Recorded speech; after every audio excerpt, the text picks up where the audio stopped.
तो चालू। ठीक है, आज का हमारा टॉपिक है embryology of frog.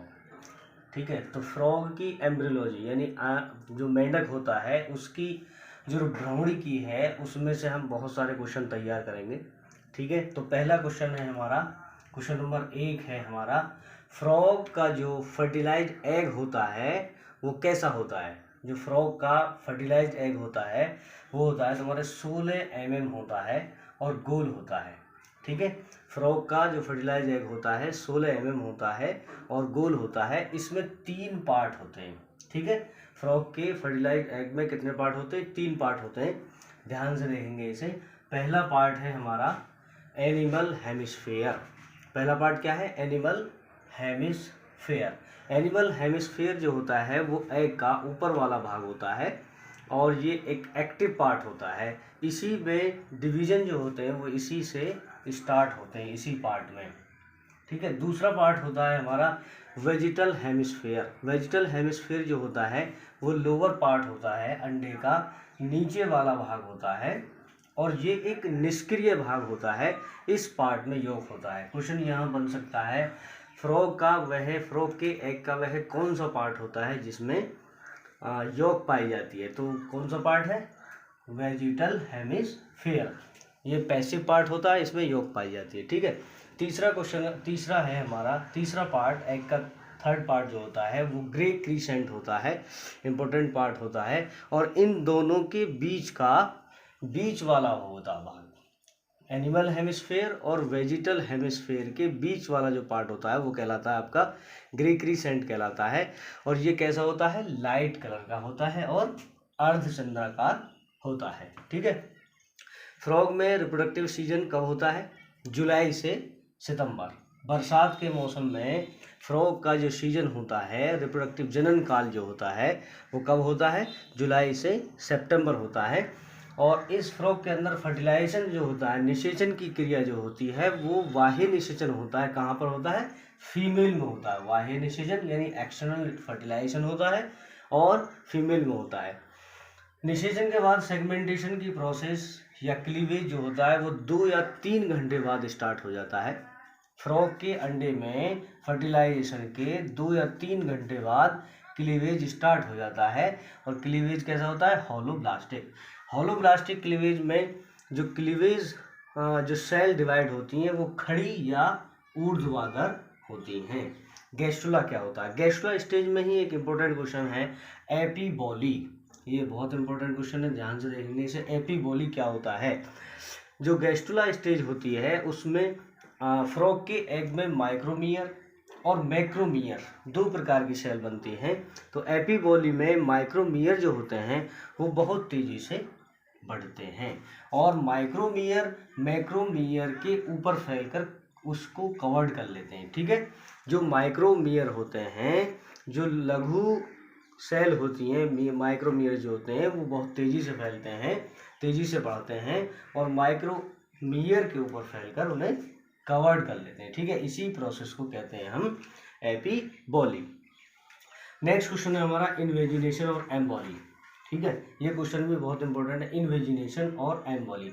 Grey crescent के निचले पार्ट के साथ जो हमारा अंडे का एनिमल पोल और वेजिटल पोल के बीच वाला भाग है, ग्रे क्रीसेंट के निचले पार्ट के साथ माइक्रोमियर अंदर की साइड में जाना शुरू कर देते हैं। ग्रे क्रीसेंट पार्ट होता है उसके निचले भाग के साथ साथ माइक्रोमियर जो है अंदर की ओर जाना शुरू कर देते हैं। इस प्रकार एक अर्धचंद्राकार खांच बन जाती है और इसी को हम कहते हैं इन्वेजिनेशन।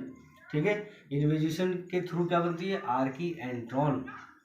इन्वेजिनेशन के थ्रू क्या बनती है? Archie enteron. यानी इस प्रकार जो अर्धचंद्राकार खांच बनती है वो कहलाती है हमारी आर्कियो एंट्रॉन।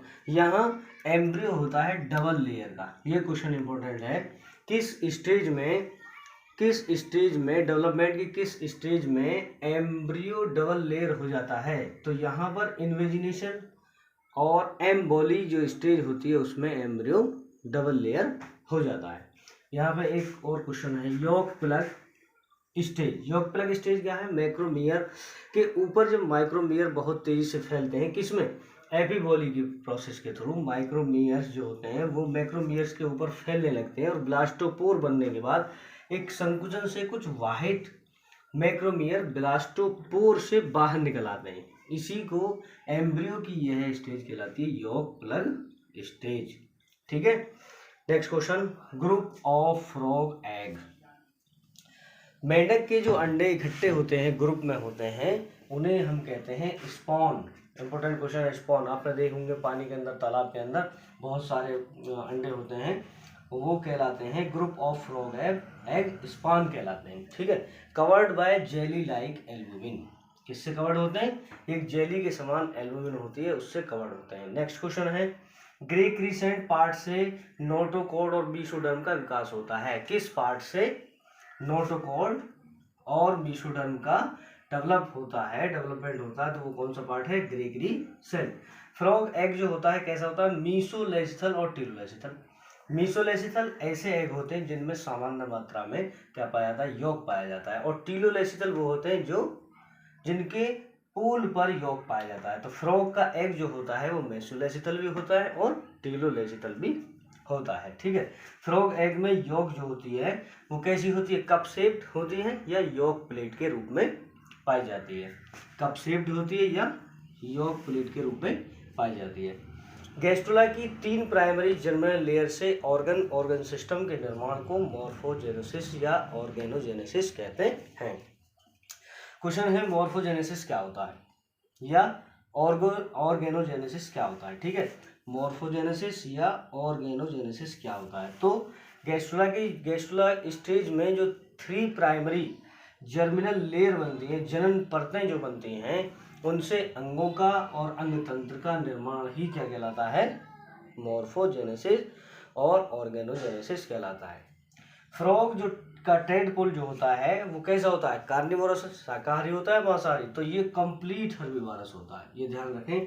फ्रॉग का जो टेडपोल होता है, जिसे हम भेक शिशु कहते हैं, वो कंप्लीट कैसा होता है? हर्बीवोरस होता है। और इसकी इंटेस्टाइन बहुत लंबी और कॉइलिंग होती है। ठीक है, इधर हम देखते हैं, नेक्स्ट क्वेश्चन है हमारा, रेन फ्रॉग का रिप्रोडक्टिव सीजन है। मैंने पहले बता दिया आपको, रिप्रोडक्टिव सीजन कब से होता है? जुलाई से सितंबर तक होता है। तो यहाँ पर बारिश, बरसात